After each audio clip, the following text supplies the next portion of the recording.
Hi, I hope you're doing well today. We're going to start on another Frenchman for another World Lit little mini lecture. I hope this is working well for you. I didn't think that it would be too bad. Melvin agreed with me, thank you Melvin, that watching 10 of these videos wouldn't be too difficult to take rather than come to class or listen to somebody else do it, or to do research and write a report on each one of these authors. So take good notes. You can watch these over and over again. If you have any questions, you can always call me, guys. Don't hesitate to do that. Call me, text me, email me, ask Tito. If you need to come by and visit with me, I ain't getting you, Richter. What do you mean? You can come by my house and watch my swelled knee. Anyway, you can certainly ask anything you wish. Do not worry about it. I am always available. I'm always here for you. Just not maybe in the classroom for you right now, but I'm here. So I want you to do well, and I hope these little lectures aren't too bad to take. Okay? So our next guy is another French guy, and his name is Michel Montaigne. Michel Montaigne. I love to say Montaigne almost as much as Machiavelli. Michel is spelled M-I-C-H-E-L, and Montaigne is M-O-N-T-A-I-G-N-E.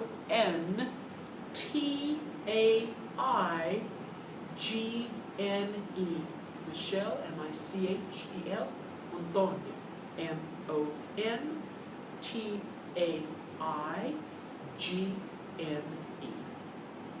He's French. If you don't know that with the name of Montaigne, he's French. He was born in 1533, and he died in 1592. 1533 to 1592. He was the son of a wealthy family, and thanks a lot, Dad. His family sent him to live with peasants in order to develop an appreciation of the poor people, of the common people of France.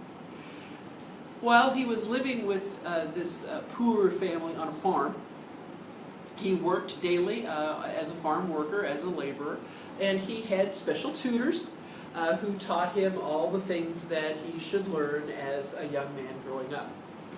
He went to law school on his graduation from the farm.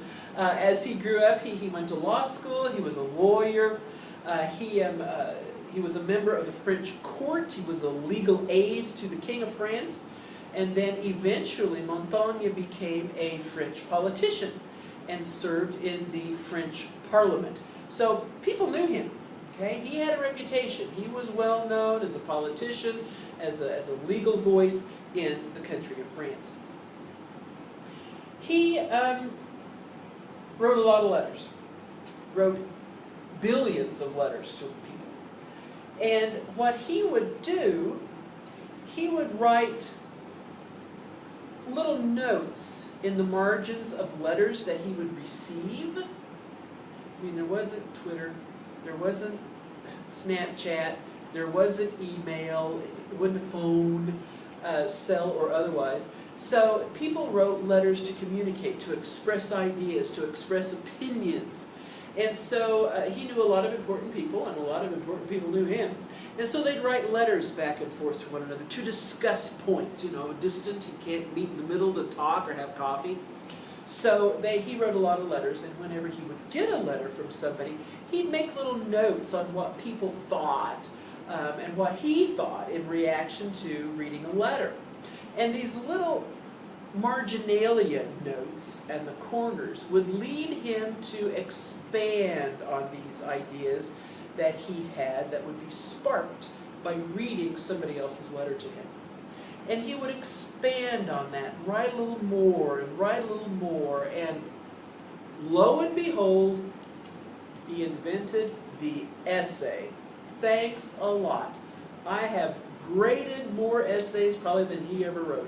But anyway, we have the whole concept, the literary genre of essay was developed by Montaigne.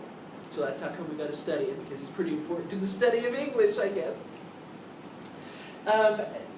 It was a brand new art form. Okay, he wrote basically collections of essays, and each collection of these essays was called essays. Okay? And he became known as quite the philosopher, quite the thinker, quite the political commentator, social commentator, and his words were really rather important to the important people and the common people of France because he shared ideas. And you'd have to germinate ideas in order to germinate discussion and thought and analysis. And so he was very eloquent in his writing style. He was kind of informal. He didn't write with real big words, because he wanted these essays to be read by his friends to whom he would send them originally, and then he'd keep a copy of them, and then they'd all get published. Okay? To Montaigne, he believed that even though the Renaissance stressed knowledge and the acquisition of knowledge and education, that man could not learn everything. That man could not know everything. And that kind of ran counter to the Renaissance. People who believed that, oh my gosh, man is meant to know everything because we're creatures of God, and God gives us these skills, these virtues that God gave us, and we should hone and practice and perfect. And Montaigne was more of a realist. He says, people, we can't know everything. The universe is unknowable. I mean, we can be smart, and we can read, and we can learn, but we can't know it all. So that was his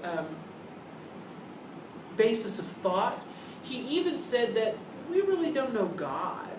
And boy, did that make the church mad, because the church, the Catholic Church, believed, yeah, we know everything there is about God. What are you questioning us for? We're the voice of God on earth. So he kind of made some enemies with his analysis, with his thoughts of the world. He had 3 characteristics of these essays. First of all, he celebrated the physical world, nature, the relationships between men and women, men and men, women and women, friendships, how people get along, people's relationships with their government, with their church, with their friends. The second characteristic of his work, he celebrated individual experience, those virtues, those skills that were so important to the Renaissance. They were still important. He didn't believe we could know it all, but he did believe that, yes, we had skills, we had individual experiences and knowledge that we should hone and perfect. And the third thing he celebrated in his work, the third characteristic, is everyday life. Look about you and find the joys in life. Again, this relates back to the physical world, nature. Oh my gosh, look outside. Look at a raindrop. Look at a mountainside. It's beautiful. And also harkens back to that second characteristic, to celebrate the individual experience, what you can learn, how you can relate to others, how you can speak, how you can share love, how you can share support, how you can be a patriot. So he really looked at life in a very, very positive way and wrote essays as a result of his thinking. He was a very brilliant man, very analytical. So that is Michel Montaigne. Have a great day. Go eat a bagel. No, bagels are Jewish. Have a croissant. That's French. Okay.